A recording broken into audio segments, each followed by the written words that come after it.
ராஜேஸ்வரி, ஹரியானா மாநிலத்தில் காலை 7 மணிக்கு சற்று முன்பு வாக்குப்பதிவு தொடங்கி இருக்கிறது. மக்கள் நீண்ட வரிசையில் ஆர்வத்துடன் நின்று வாக்களிப்பதற்கு தயாராகி வருகின்றனர்.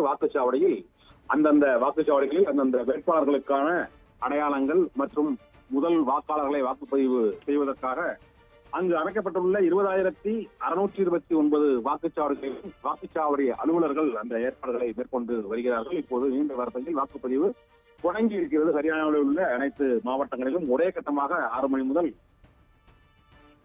காலை 7 மணி முதல் மாலை 6 மணி வரை இந்த வாக்குப்பதிவானது நடைபெறுகிறது. ஹரியானாவின் புதிய முதலமைச்சர் ஏற்கனவே தொடரும் நயாப் சிங் சைனியா அல்லது காங்கிரஸ் கட்சியின் பூபிந்தர் சிங் ஹூடாவா என்பதை முடிவு செய்வதற்காக நடைபெறும் இந்த தேர்தலில் ஆட்சி மாற்றமா, ஆட்சி தொடருமா என்பதையும் நாடு முழுவதும் மக்கள் ஆர்வத்தோடு எதிர்பார்த்து காத்திருக்கிறார்கள். ஏனென்றால் மக்களவைத் தேர்தல் நடைபெற்ற பிறகு 2 மாநிலங்களில், ஒன்று ஹரியானா, மற்றொன்று யூனியன் பிரதேசமாக பிரிக்கப்பட்ட ஜம்மு காஷ்மீரில் சட்டமன்ற தேர்தல் நடைபெறுகிறது. ஜம்மு காஷ்மீரில் 3 கட்ட தேர்தலும் முடிவடைந்த சூழ்நிலையில் இன்று ஹரியானாவில் சட்டப்பேரவை தேர்தலுக்கான வாக்குப்பதிவு நடைபெற்று வருகிறது. இங்கு 1031 வேட்பாளர்கள் களத்தில் இருக்கிறார்கள். இதில் 101 வேட்பாளர்கள் பெண் வாக்காளர்களும் களத்தில் இருக்கிறார்கள். இந்த தேர்தலில் கடந்த 1 மாத காலமாக பிரதமர் நரேந்திர மோடி, காங்கிரஸ் கட்சியின் எதிர்கட்சித் தலைவர் ராகுல் காந்தி, பிரியங்கா உள்ளிட்டோர் அங்கு தீவிர பிரச்சாரத்தில் ஈடுபட்டனர்.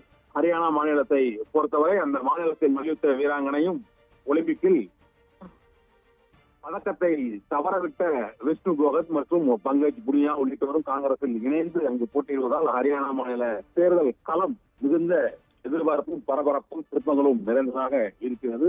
பேரவை தேர்தல் பிரச்சாரம் முடிவடைவதற்கு சில மணி நேரங்களுக்கு முன்பாக கூட பாரதிய ஜனதா கட்சியின் மூத்த தலைவரும் முன்னாள் எம்பியுமான அசோக் தன்வர் திடீரென காங்கிரஸ் கட்சியில் இணைந்தது மற்றும் அங்கு 10 ஆண்டுகளாக ஆட்சியில் இருக்கும் பாரதிய ஜனதா கட்சிக்கு எதிரான அந்த ஆன்டி இன்கம்பன்சி என்று அழைக்கக்கூடிய ஆட்சிக்கு எதிரான மனப்போக்கு ஆகியவை இருப்பதாலும் கடந்த மே மாதம் நடைபெற்ற மக்களவைத் தேர்தலில் உள்ள 10 மக்களவைத் தொகுதிகளை காங்கிரசும் பாரதிய ஜனதா கட்சியும் தலா 5 தொகுதிகளில் வெற்றி பெற்றதால் போட்டி மிகவும் கடுமையாக இருக்கும் என எதிர்பார்க்கப்படுகிறது. இதனால் காங்கிரஸ் ஆட்சியை கைப்பற்றப் போவது காங்கிரஸா அல்லது ஆட்சியை மீண்டும் 3வது முறையாக ஆட்சியை பாரதிய ஜனதா கட்சி தொடரப் போவதா என்பதை முடிவு செய்வதற்கான தேர்தலுக்கான வாக்குப்பதிவு சற்று முன்பு தொடங்கி இருக்கிறது.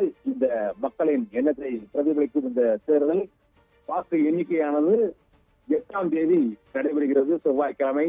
அதுவரை ஹரியானா மாநிலத்தில் யார் ஆட்சி அமைக்கப் போகிறார்கள் என்பதை முடிவு செய்வதற்கான மக்களின் மனநிலையை பிரதிபலிக்கும் வகையில் வாக்குச்சாவடிகளில் திரளாக ஏராளமானோர் திரண்டு நின்று வாக்களிக்க தொடங்கி இருக்கிறனர். ராஜேஸ்வரி.